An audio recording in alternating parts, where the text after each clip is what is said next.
He asked only for a meal, but his question, and what followed, would leave the city's elite in stunned silence. The Grand Legacy Ballroom glittered with crystal chandeliers and laughter from the city's wealthiest elite. Then, silence. At the archway stood a man in a worn army jacket, his boots leaving dusty prints on polished marble. He wasn't supposed to be there. His voice, raspy but steady, cut through the chatter. "Can I play it for food?" At first, they laughed. A beggar asking to touch a piano worth more than his life? Impossible. But what none of them knew, what none of them could imagine, was that his next move would turn their cruelty into silence, their certainty into shame, and reveal a truth so powerful it would leave the entire room changed forever. Just before we dive in, let us know in the comments where you're watching from today. We love seeing how far these stories reach. And make sure you're subscribed so you don't miss tomorrow's special video. Now let's jump back in. Enjoy the story. He had survived bombs and bullets, but this gilded ballroom was a new kind of war zone. An old man, lost in a coat that had seen better decades, stood at the edge of a sea of tuxedos and gowns. He asked for a meal in a voice raspy with disuse, not knowing his simple request was about to shatter the foundation of their carefully constructed world. The air in the Grand Legacy Ballroom was thick with the scent of expensive perfume and roasted duck. Crystal chandeliers, each the size of a small car, dripped light onto the 200 men and women below. They were the city's elite, a collection of CEOs, surgeons, and heirs who moved with the easy confidence of people who had never been told no. Laughter, light and brittle, echoed off the marble floors, a symphony of self-satisfaction. Into this perfect, polished world stepped a ghost. "Excuse me," a voice said, a low rumble that was immediately out of place. It was a voice that had been weathered by wind and time, and it cut through the light chatter like a shard of glass. He stood just inside the grand archway, a man who seemed to have wandered in from another century. His army green field jacket was frayed at the cuffs and worn thin at the elbows. His gray hair was unkempt, and a beard of the same grizzled color covered a face etched with lines that told stories of hardship, not success. His shoes were scuffed work boots, leaving faint, dusty footprints on the gleaming floor, each one an act of defiance against the room's pristine elegance. He wasn't just out of place. He was an affront to the very idea of the evening. A ripple of silence spread from the entrance. Heads turned. Conversations faltered. Eyes, accustomed to assessing net worth in a single glance, narrowed with disdain and confusion. "How in the world did he get in here?" a woman whispered, clutching her pearl necklace as if the man's poverty might be contagious. "Security," someone barked from a table near the front. The voice belonged to Richard Thompson, a man whose tailored Italian suit cost more than the old man had likely seen in a year. Richard was 45, with a face that was handsome in a cruel, sharp way and an air of entitlement that clung to him more closely than his cologne. He was a real estate developer who had inherited his father's firm and doubled its profits by bulldozing low-income neighborhoods to make way for luxury condos. To him, compassion was a liability, a weakness he despised in others and had long since stamped out in himself. The old man seemed not to hear the rising tide of hostility. His eyes, a pale, faded blue, scanned the room, not with the desperation of a beggar, but with the calm, assessing gaze of a soldier surveying a new terrain. He saw the shimmering gowns, the glint of gold on wrists, the dismissive sneers. He saw everything. He took a slow, deliberate step forward, his movements stiff but determined. "Please," he repeated, his voice a little stronger now. "I don't want a handout. I saw the piano. Can I play it for a plate of food?" His request hung in the air, so absurd, so utterly out of place, that for a moment, there was only stunned silence. Then, a single, harsh laugh broke the tension. It was Richard. He threw his head back and roared, a sound of pure, unadulterated mockery. Others, taking their cue from him, joined in. Soon, the ballroom was filled with a chorus of cruel laughter, washing over the old man in waves. He stood his ground, his expression unreadable. His gaze had settled on the magnificent grand piano sitting on a low stage in the center of the room. It was a Fazioli, a concert grand with an ebony finish so deep it seemed to swallow the light. Its perfection was a stark contrast to the man's own worn existence.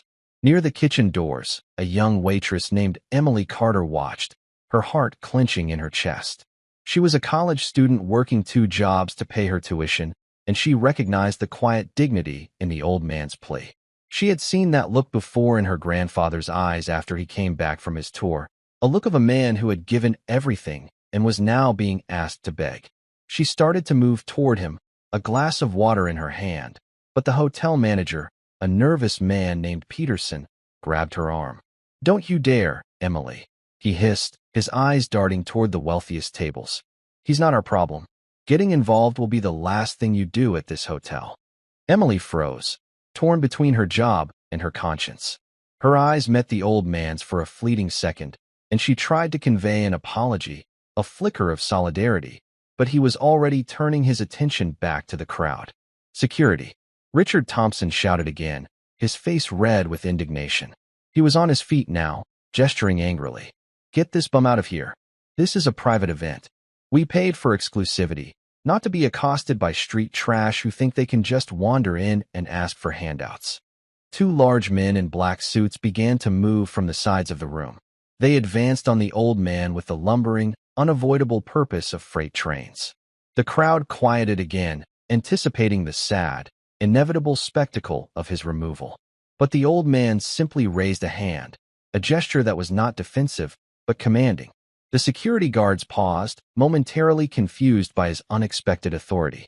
"Please," he said, his voice calm and steady, directed at Richard. "Just one song. That's all I ask. For a hot meal. I haven't eaten properly in 2 days." It was a lie, of course, a carefully constructed one. He had eaten a perfectly adequate meal at a small diner just a few hours earlier. But he needed to see them for who they were. He needed to know what lay beneath the polished surfaces when they thought no one of consequence was watching. This whole evening was a test, and the subjects had no idea they were being graded. Richard laughed again, a short, sharp bark of disbelief. 2 days? And you think that's our concern? The world is full of lazy men like you who refuse to work. You make bad choices, you end up on the street. It's called personal responsibility. Maybe you should try it sometime. "He's right," chimed in another man at Richard's table, adjusting his silk tie. "We all worked hard to be in this room. We earned our success. Nobody handed us anything." The old veteran almost smiled. He knew for a fact that the man speaking had inherited a software company and nearly driven it into the ground before being bailed out by his family. And Richard hadn't worked a truly hard day in his entire pampered life. The old man knew Richard's story better than Richard knew it himself. He played his part, letting his shoulders slump. "I've tried, sir," he murmured, his voice thick with feigned despair. "But nobody wants to hire an old man. They say I'm not good for anything. And they're right." Richard snapped, stepping closer now. The smell of expensive whiskey wafted from him. "Look at you. Filthy. Old. What value could you possibly bring to anyone? Your place is on a street corner with a cardboard sign, not in here among people who actually contribute to society. People who matter." "People who matter," the old man echoed, his voice suddenly losing its tremor. It was a subtle shift, but a few people noticed. "And what is it that makes a person matter, sir? The suit? The bank account?" "Exactly," Richard said, jabbing a finger in the air. "Merit. Success. We deserve to be here because we've proven our worth. You are nothing but a drain, a ghost haunting the edges of a world you failed to conquer." The old man's eyes drifted back to the gleaming Fazioli piano. It sat there like a silent judge, its polished surface reflecting the ugly scene. "One song," he said, his voice a quiet plea again. "That's all the proof I have. You probably don't even know which end of the piano to sit at," someone jeered from the crowd. "He'll ruin the ivory with those grimy hands," another added, followed by a ripple of disgusted agreement. Richard's eyes lit up with a sudden, malicious idea. A slow, cruel smile spread across his face. He held up his hands for silence. "You know what?" he announced, his voice booming with false magnanimity. "Let's let him play." A confused murmur went through the room. "That's right," Richard continued, climbing onto his chair to address the entire ballroom. "Let's give our guest a chance, an opportunity to entertain us." He savored the moment, the absolute power he felt as 200 pairs of eyes focused on him. "Here's the deal." He pointed a manicured finger at the old veteran. "You play us one song. If you can get through it without sounding like a dying cat, I will personally buy you the most expensive meal on the menu." The crowd buzzed, sensing the theatrical cruelty of the game. "But," Richard added, his voice dropping dramatically, "when you fail, and we all know you will fail, you will be escorted out by security, and you will crawl back to whatever gutter you came from. And we will all get to witness what happens when you give false hope to those who have earned their misery." The old man, Walter Hayes, felt his pulse quicken, not with fear, but with a cold, thrilling sense of anticipation. The trap was set. The first part of his lesson was about to begin. The circle of expectant faces around him felt like a Roman arena, and he was the gladiator they had all come to see devoured. He could almost taste their hunger for his humiliation. It was a hunger to confirm their own superiority, to justify their indifference. "Place your bets, ladies and gentlemen," Richard shouted, turning the humiliation into a grotesque spectator sport. "How many notes do you think he can play before he gives up?" "I'll give him 5 seconds, yelled a man in the back. "I'll bet $100 he can't even play a proper scale," laughed a woman dripping with diamonds. Her laughter was like the tinkling of ice in a glass, cold and empty. Walter moved toward the piano, adopting a slow, pained shuffle. Every step was calculated. Every flicker of his eyes was part of the performance. He made his hands tremble as he reached for the polished lid of the piano, his rough, calloused fingers looking shockingly out of place against the flawless black lacquer. "Be careful with that," Manager Peterson squeaked from the sidelines, wringing his hands. "That instrument is worth more than your entire life, old man." Another wave of laughter rolled through the room. But this time, Walter noticed it was not universal. He saw Emily, the young waitress, watching from the kitchen entrance, her face a mask of shame and pity for the crowd. One of the security guards shifted his weight, his expression uncomfortable. Even a few of the older guests looked away, a faint blush of embarrassment on their faces. But Richard was basking in it. He had pulled up a velvet chair to the edge of the stage, settling in to enjoy the show like a king at a public execution. "Before you begin," Richard said, his voice dripping with condescension, "let me make the terms even more interesting." He paused for effect. "If, by some miracle, you actually manage to impress us, let's say, you play well enough to make someone in this room shed a single tear of emotion, I'll double the offer. Not just a meal. I'll give you $1,000. Cash." The ballroom erupted. It was the perfect insult. $1,000 was nothing to these people. It was a bar tab, a tip, the cost of a new pair of shoes. Offering it as a grand prize was a way of saying that the man's ultimate, impossible achievement was worth less than their pocket change. $1,000, someone bellowed. "He'll probably faint just thinking about it." Walter sat on the plush leather bench, feigning awkwardness. In reality, he knew this Fazioli model intimately. He had one just like it in the music room of his secluded estate, a place no one in this room knew existed. But tonight, he was not the man who owned that estate. He was a ghost, a reflection of their own forgotten humanity. "What will you be gracing us with?" Richard sneered. "Twinkle, twinkle, little star? It's probably the only tune you know." More laughter.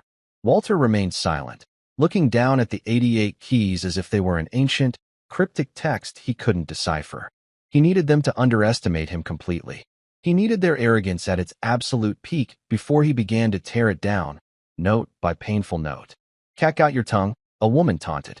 "Probably has no formal education," Richard declared loudly, playing to his audience.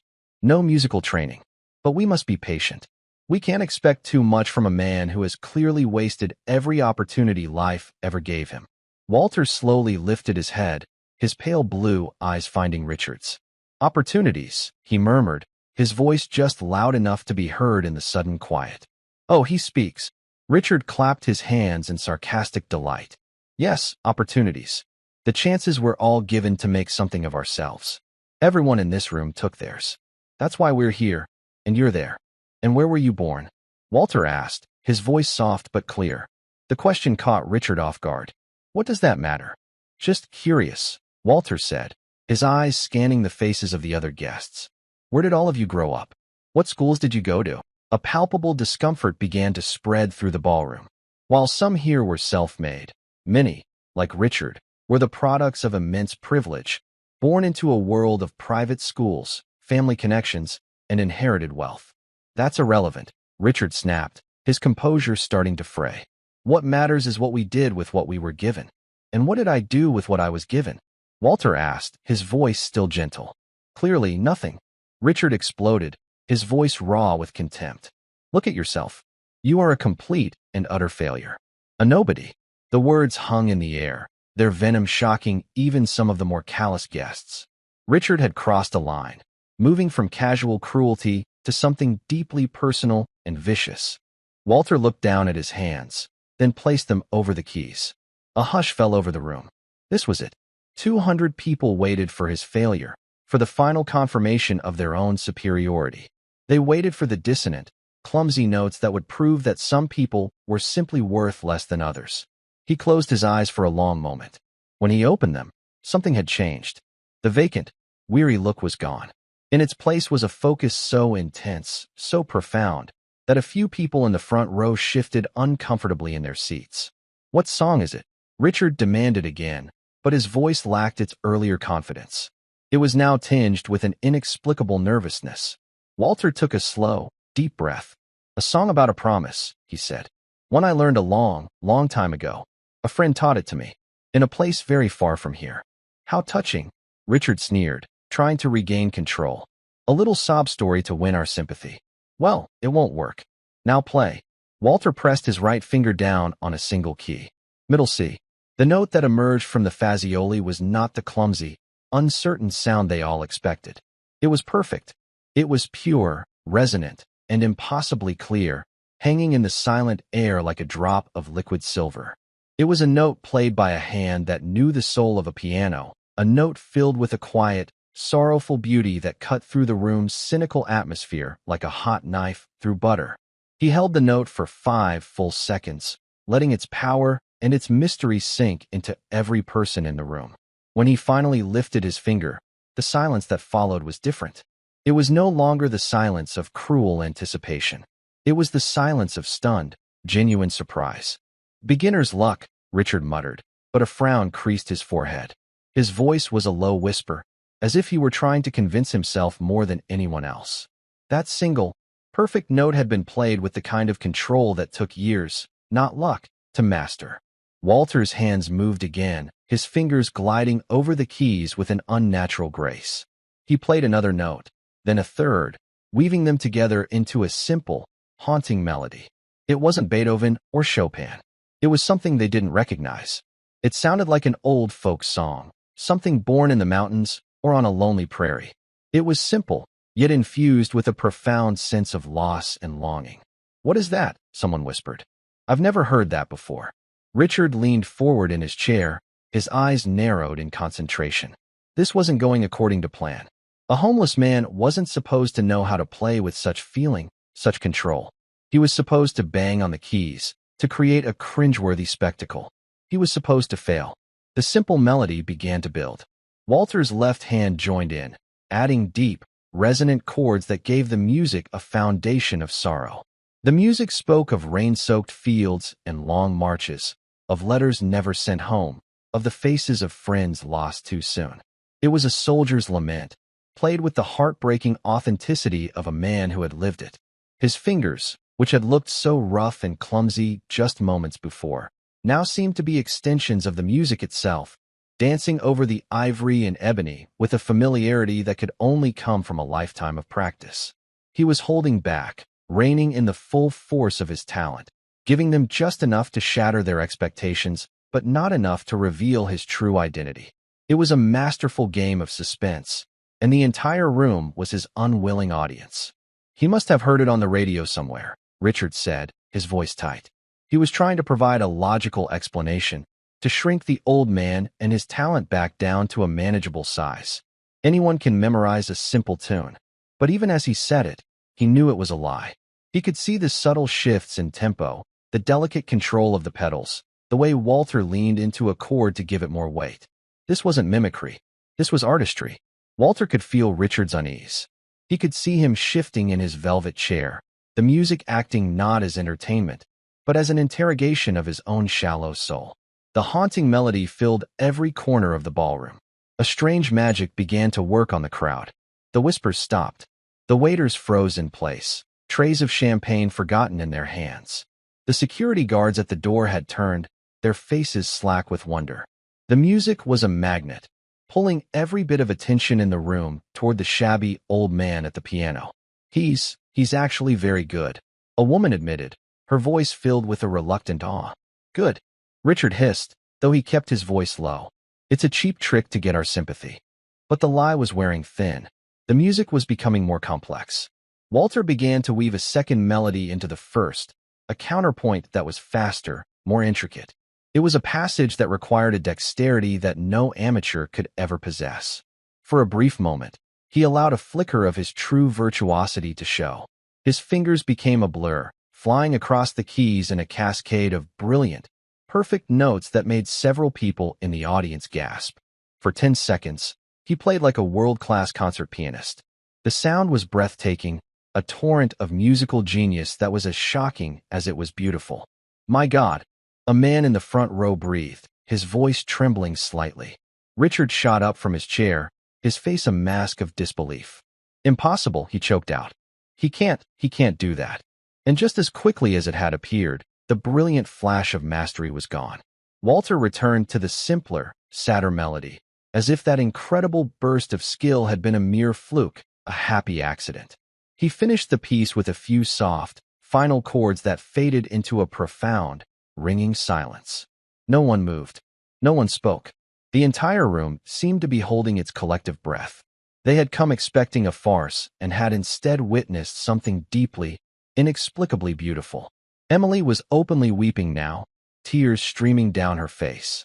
The music had touched a place of grief in her she thought she had buried long ago, her grief for her grandfather who had come home from the war a different, sadder man. A very old gentleman, with kind eyes and a face that showed a life of both struggle and success, slowly rose from his table and approached the stage. His name was Abram Stevens, a man who had built his manufacturing empire from nothing but grit and intelligence. He had been a patron of the arts for 50 years and knew a master's touch when he heard it. He stopped a few feet from the piano, his eyes filled not with pity, but with a deep, sincere respect. There were tears glistening in his own eyes.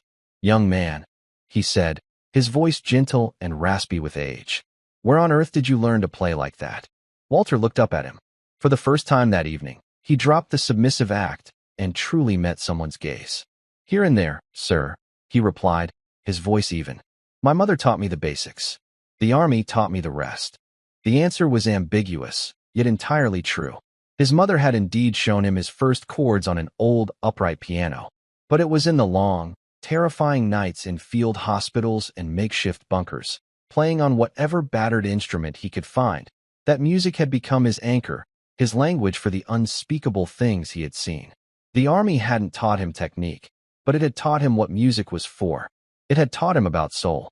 Mr. Stevens nodded slowly. "Your mother was a fine teacher. And the army, it seems it was, too." Richard Thompson could not stand it any longer. His carefully ordered world was being turned upside down. "Stevens, don't be a fool," he snapped, marching toward the stage. "You can't seriously be falling for this. He's a homeless nobody. People like him don't play the piano. And why not, Richard?" Mr. Stevens turned to face him, his calm demeanor a stark contrast to Richard's sputtering rage. "What law of nature says that a man who has fallen on hard times cannot also possess a great gift? Education." Richard spat. "Opportunity. Money. He has none of those things. You need those things to learn an instrument like this." "Access to what exactly?" Walter asked softly, his hands still resting on the keys.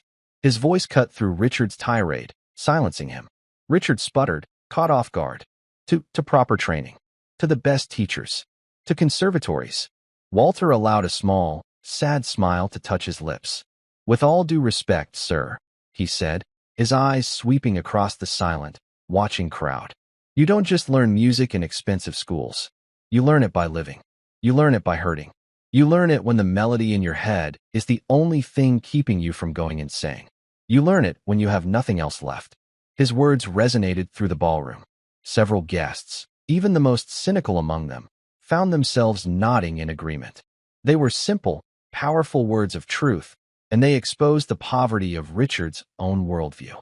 "Play again," Mr. Stevens requested, his voice soft. Please. Walter turned back to the piano. But as he began to play again, there was a definite shift. The mask of the humble beggar was beginning to slip, and the passion he had been holding back started to bleed through into the music. He chose a piece by Chopin this time, the revolutionary Etude. It was a piece born of anger, defiance, and a desperate love for a lost homeland. It was a declaration of war. The first thunderous chord crashed through the ballroom, making people jump in their seats. The music was a tempest, a furious, swirling storm of notes that spoke of struggle and rebellion. It was impossibly fast, impossibly complex, and he played it with a fire that was terrifying and beautiful to behold. Richard Thompson watched, his face draining of color. He felt a knot of pure panic tightening in his stomach. This was no longer a game. This was an unraveling. The old man at the piano was not just playing music. He was dismantling Richard's entire belief system, the one that said wealth equaled worth and poverty equaled failure. That old, worthless man was demonstrating a power, a genius, that Richard knew he could never, ever possess. "Stop it," Richard yelled, taking a step toward the stage. I said stop, but his voice was swallowed by the magnificent fury of the music. No one was listening to him anymore. They were all prisoners of the man at the piano. The performance had ceased to be a plea for food. It had become a judgment, and everyone in that room, especially Richard, was being weighed and measured. The story was not over. The true revelation was yet to come, waiting in the wings like the final, devastating movement of a symphony. What had started as a spectacle of cruelty was transforming, note by powerful note, into a moment of truth that no one in that gilded room would ever forget. The final, thunderous chords of Chopin's Etude crashed down upon the Grand Legacy Ballroom, each note a hammer blow against the walls of arrogance and privilege. The music was a living thing, a storm of sound that had ripped through the complacent atmosphere, leaving in its wake a stunned and shattered silence. For a full minute after Walter's hands lifted from the keys, no one dared to breathe. The fury of the music still echoed in their ears, a phantom of the raw, untamed power they had just witnessed. Richard Thompson was pale, his skin the color of old parchment. He stared at Walter, his mouth slightly agape. The old man, the bum, the failure, had just channeled the soul of a revolution through his fingertips. Richard felt a cold dread seeping into his bones. It was the primal fear of the powerful when confronted with a force they cannot control, cannot buy, and cannot understand. He saw the looks on the faces around him. Awe, shame, confusion, and realized with a sickening lurch that he had lost the room. He was no longer the ringmaster. He was just a clown in an expensive suit. Mr. Stevens stood near the stage, his old eyes fixed on Walter. He was a man who appreciated precision, in his factories, in his business dealings, in his art. What he had just heard was more than precision. It was a perfect marriage of technical flawlessness and profound, world-weary soul. It was the kind of performance one might hear once in a lifetime, in the grand concert halls of Vienna or Moscow, not from a man in a tattered army jacket playing for his supper. A memory flickered in the back of his mind, a story he'd heard decades ago about a young prodigy, a soldier who played the piano on the front lines, his music a beacon of hope in the darkest of places. But the story had ended in tragedy, the soldier lost to the fog of war. It couldn't be.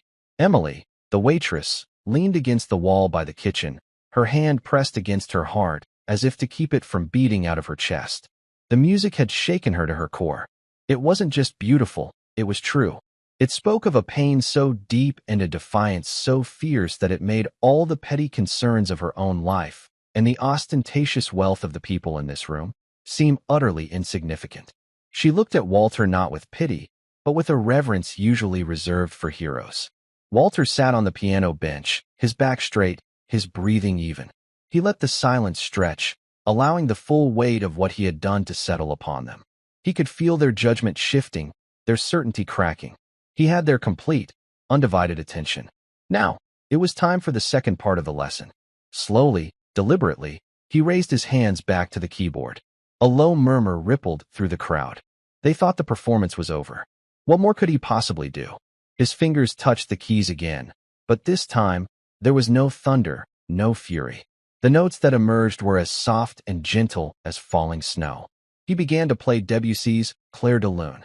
If the Chopin had been a storm, this was the quiet, silver light that followed. The melody was exquisitely simple, achingly beautiful. It was a song of memory, of moonlight on still water, of a peace that could only be found after a long and brutal war.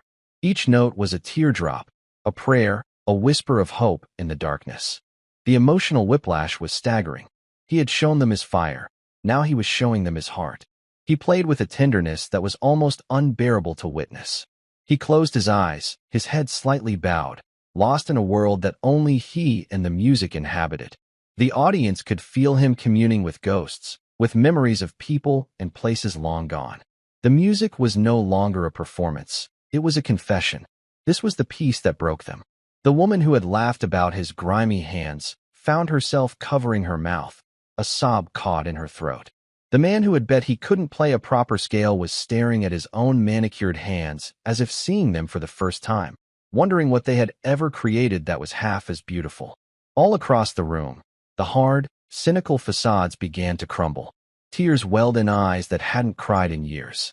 The music bypassed their intellect, their status, their wealth, and spoke directly to the small, hidden part of them that still remembered how to feel. Mr. Stevens felt a single, warm tear trace a path down his wrinkled cheek. The old story, the legend of the battlefield pianist, came rushing back to him with undeniable force. They called him the Phantom of the Piano, a young corporal whose music could make hardened soldiers weep. But he was supposed to have vanished, presumed dead after a heroic act of sacrifice. Could this old, weathered man truly be him? Richard Thompson watched the scene unfold with growing horror. He saw Mr. Stevens wipe a tear from his eye. He saw others in the crowd openly weeping.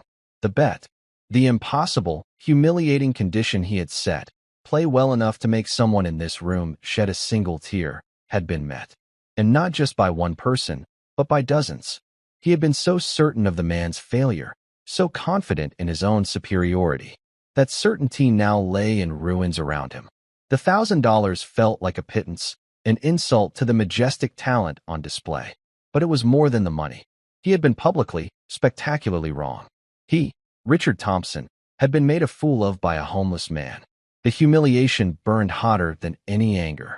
Walter brought the piece to a close, the final notes hanging in the air like dust motes in a moonbeam before fading into absolute silence. This silence was different from the last.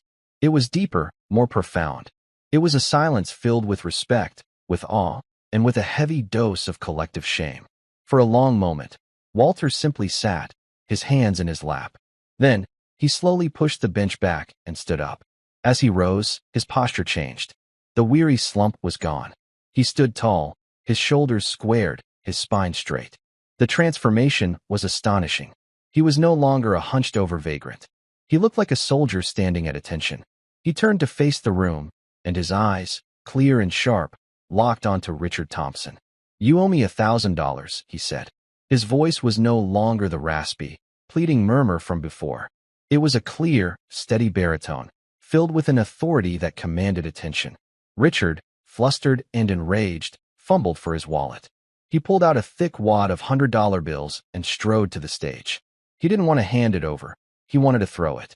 He wanted to re-establish his dominance, to reduce this moment back into a simple transaction, a rich man paying a beggar for a service rendered. "Here," he spat, thrusting the money toward Walter. "Take your charity and get out. You got your meal. The show is over." Walter didn't move to take the money. He simply looked at Richard's outstretched hand, then back up at his face. "I don't believe I mentioned anything about charity," he said, his voice cold as steel. "This was a wager, one that you proposed, and one that you lost." He let the words hang in the air, a public rebuke. Richard's face turned a blotchy red. Humiliated, he dropped the money onto the piano's gleaming surface. The bills scattered across the black lacquer, a vulgar stain on a sacred object. Walter ignored the cash. He took a step forward, his gaze sweeping across the room, holding the eyes of every person he looked at. "For a few moments tonight," he began, his voice ringing with newfound power, "you all listened. You listened to the music. But I wonder if you heard what it was saying." He paused, letting the question sink in. That first song, the simple one. A friend wrote it for his daughter, a girl he would never get to see grow up. He hummed it to me the night before he died, in a frozen trench halfway around the world. He made me promise I would play it for his family if I ever made it back. I never found them, so I play it for him. A wave of sober realization passed through the crowd. This wasn't just music. This was testimony. And the show pan. Walter continued, his eyes finding Richard again. The revolutionary Patriot. It is a piece about fighting back against tyranny. It is about refusing to be crushed by those who believe their power gives them the right to erase you. It is the sound of a man who has lost everything but his honor, and who will not surrender. His gaze was so intense that Richard took an involuntary step back. And Claire de Lune. Walter's voice softened slightly. That is for the quiet moments in between. The moments when you remember what you were fighting for. It is for the peace that so many of us earned, but so few of us ever truly found. He walked slowly from the stage onto the ballroom floor, moving with a grace and confidence that belied his ragged clothes. The crowd parted for him as if he were royalty. He stopped directly in front of Richard. You spoke of opportunity, Walter said, his voice low but carrying to every corner of the silent room. You said I had wasted mine. Let me tell you about the opportunities one was given. At 19, I was given the opportunity to carry a dying friend 2 miles through enemy territory. At 20, I had the opportunity to hold a radio and call in an airstrike on my own position because we were being overrun. It was the only way to save the rest of my company.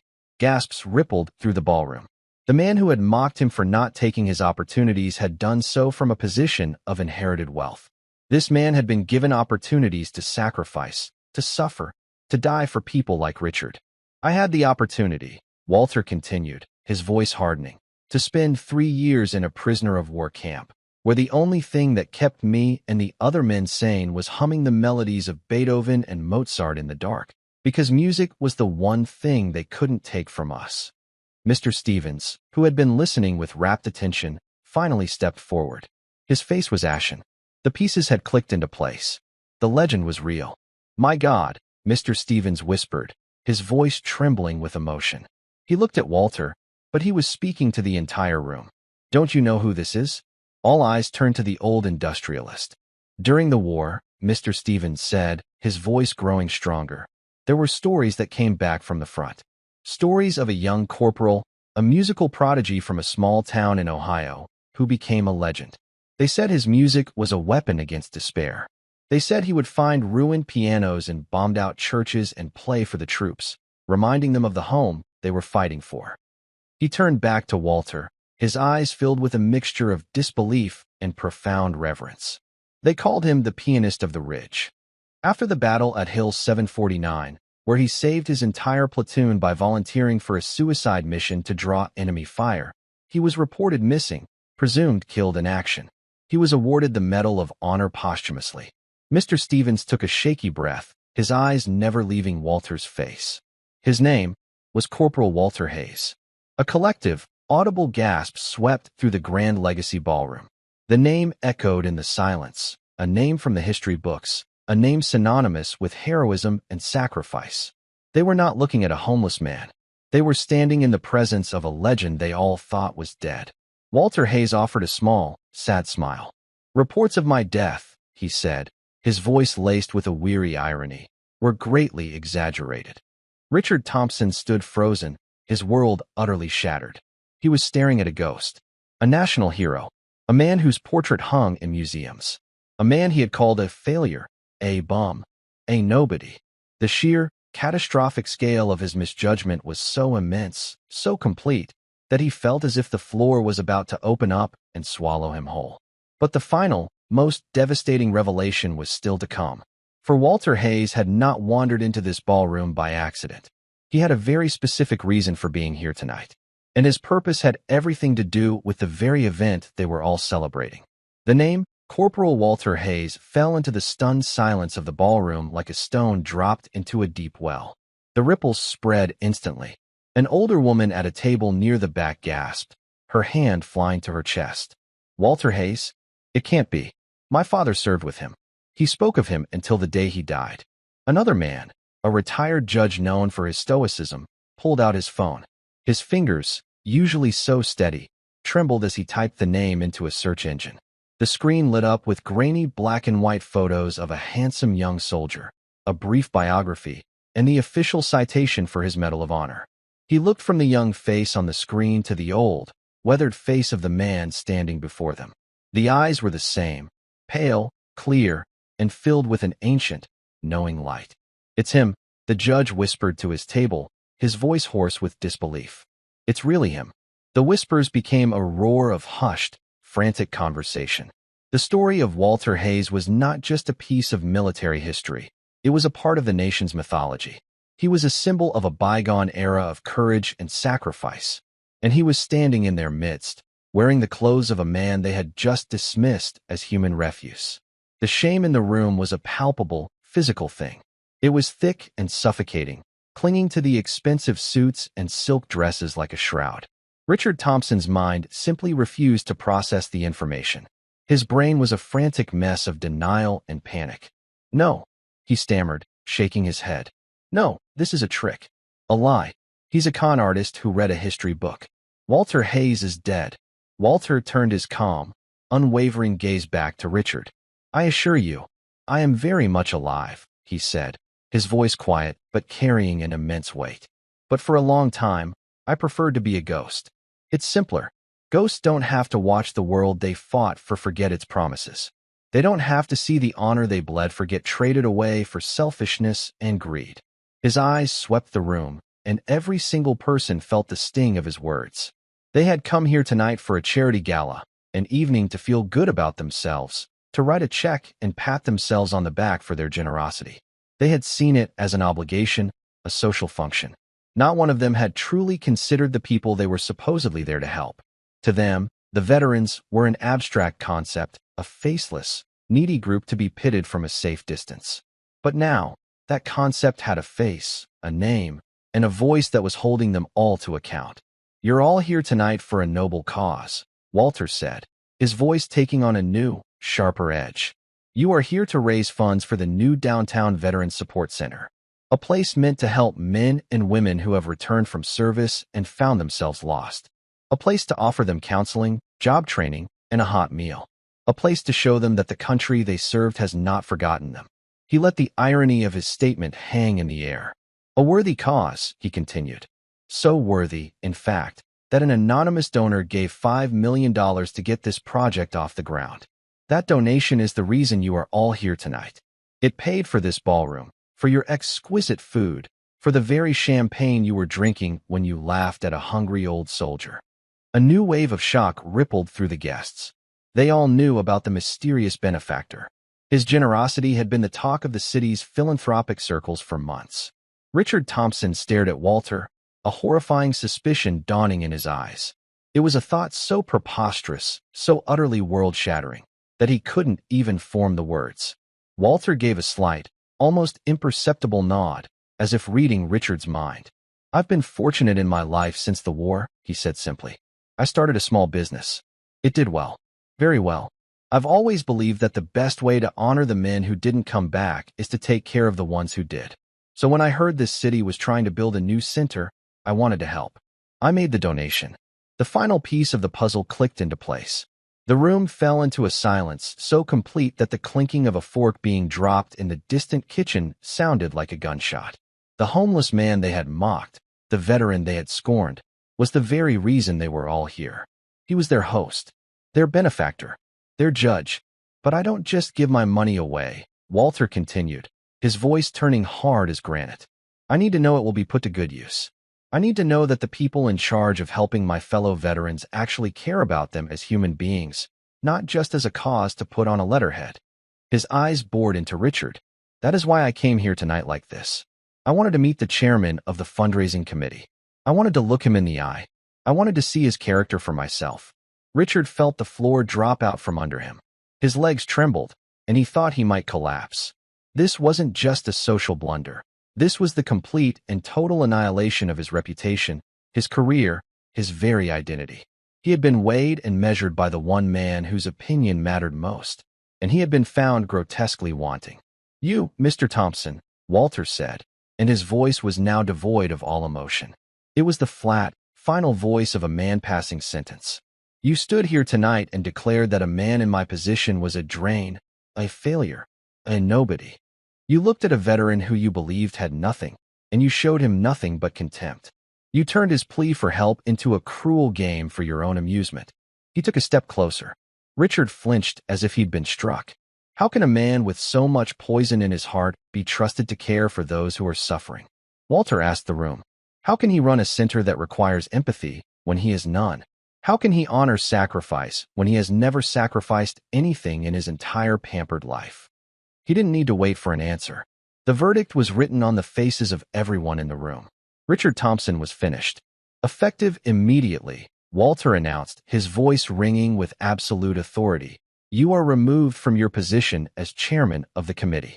You will have no further involvement with the Veterans Support Center. I believe your presence is no longer required here this evening. He didn't shout. He didn't have to. The quiet finality of his words was more devastating than any tirade. Richard stood for a moment, his face a horrifying mask of rage, shame, and disbelief. He opened his mouth to say something, to protest, but only a strangled croak came out. He looked around the room, searching for an ally, for a single friendly face, but found only condemnation and disgust. Defeated, he turned and stumbled toward the exit, a broken man disappearing into the darkness he had so richly earned. A quiet applause started at the back of the room and slowly grew, not for Richard's departure, but in affirmation of Walter's judgment. Walter held up a hand, and the room fell silent once more. He wasn't finished. His eyes scanned the crowd until he found Emily, the young waitress, still standing by the kitchen entrance, her face streaked with tears. He beckoned to her with a gentle motion of his hand. Hesitantly, she walked toward him, her simple black and white uniform a stark contrast to the glittering gowns of the other women in the room. She stopped before him, looking nervous and overwhelmed. What is your name, young lady? Walter asked, his voice now warm and kind. Emily, sir. Emily Carter. Emily, Walter said, a genuine smile lighting up his face for the first time. Tonight, I saw a great deal of ugliness. But I also saw you. I saw the kindness in your eyes. I saw you start to come to my aid when everyone else was laughing. You were willing to risk your job for a stranger you thought was in need. You, Emily, have the character that money can't buy and that hardship can't erase. He turned to the rest of the room. This is the kind of person who should be working with our veterans. Someone with a compassionate heart. He looked back at Emily. I understand you're a student. What are you studying? Social work, sir, she whispered, her voice trembling. I want to work with homeless outreach programs. Walter's smile widened. Of course you do, he said. Well, consider your tuition and all your student loans paid in full, starting tomorrow. Emily gasped, her hands flying to her mouth. Sir, I can't. You can, and you will, Walter said gently. And when you graduate, I would be honored if you would accept a position as the director of community outreach for the new center. That is, if you're interested. Tears of gratitude and shock streamed down Emily's face. She could only nod, unable to speak. She had come to work tonight expecting to serve drinks and clear plates. She was leaving with her entire future rewritten, a reward for a simple act of decency. Walter then turned his attention to Abram Stevens. Mr. Stevens, he said, his voice filled with respect. You are a man who has built things that last. A man who values integrity. And you were the first person tonight to look at me and see a human being instead of a problem. The Committee for the Veterans Support Center is in need of a new chairman. I can think of no one better suited for the task.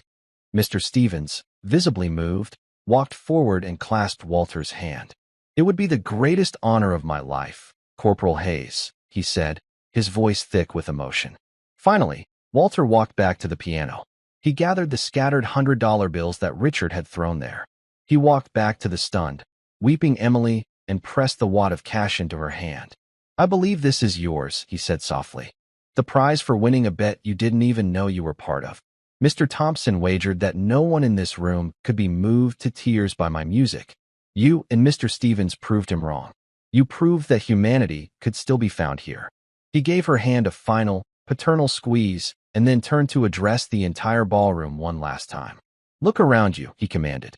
Tonight, you saw a man in rags, and you judged him. You saw a man in a fine suit, and you followed him. You were wrong on both counts. Remember this night. Remember it every time you are tempted to measure a person's worth by the clothes they wear or the money they have. True worth is measured by the contents of a person's character, and it is often found in the most unexpected places.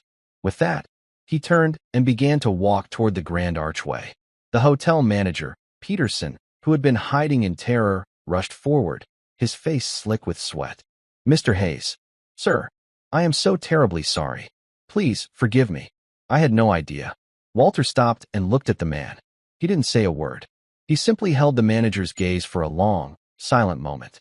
In that look, Peterson saw his own cowardice, his own pathetic deference to wealth and power, and he wilted, all his stammered apologies dying on his lips. Walter Hayes walked out of the Grand Legacy Ballroom, leaving behind a sea of 200 changed souls. He had entered as a ghost, an invisible man they had tried to erase. He left as a legend, a living monument to a truth they could now never forget. The story of that night would be told and retold for years. It became a local legend, a cautionary tale for the arrogant and an inspiration for the kind.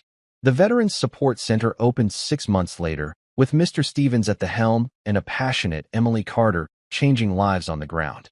It became a beacon of hope in the city, a testament to what could be accomplished when true character, not just wealth, was allowed to lead.